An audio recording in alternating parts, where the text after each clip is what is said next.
আমার কাছে একটা ভিডিও ফুটেজ আছে, এরপরে আমার না না না আমার না না না মুখে বলবো কেন, আমি তো সেক্ষেত্রে বলবে যে উনি মিথ্যা বলবো।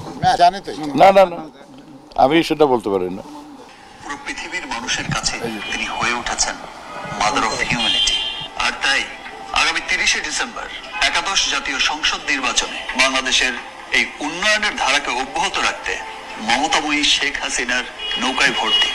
সুতরাং আমার কাছে ডকুমেন্ট ছাড়া আমি কখনোই এ ধরনের এই পর্যায়ে এসে আমি কখনোই কথা বলবো না।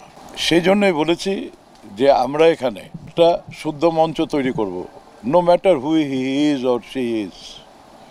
আপনি যদি চলচ্চিত্রের বাসিন্দা হতে চান, আবার এই পরিবারের সদস্য হতে চান, আপনাকে শুদ্ধ হয়ে হতে হবে। আপনাকে আমরা অন্যায়ভাবে যে কিছু করছি না, অল আর রেকর্ডেড। তো সেই ক্ষেত্রে আপনি যদি শুদ্ধ হয়ে চলে আসেন, আপনি আমাদের পরিবারে একটা লোক হইতেই পারে, একটা যে কোনো সিচুয়েশনে, যে কোনো কারণে। সেই জন্যই আমরা বলেছি যে আমরা সর্বত্র এই সংস্কৃতির যে সমস্ত ট্যালেন্টেড ছেলেমেয়েরা আছে তাদেরকে শুদ্ধ মঞ্চে এসে পাবলিকলি সবার সামনে বলতে হবে।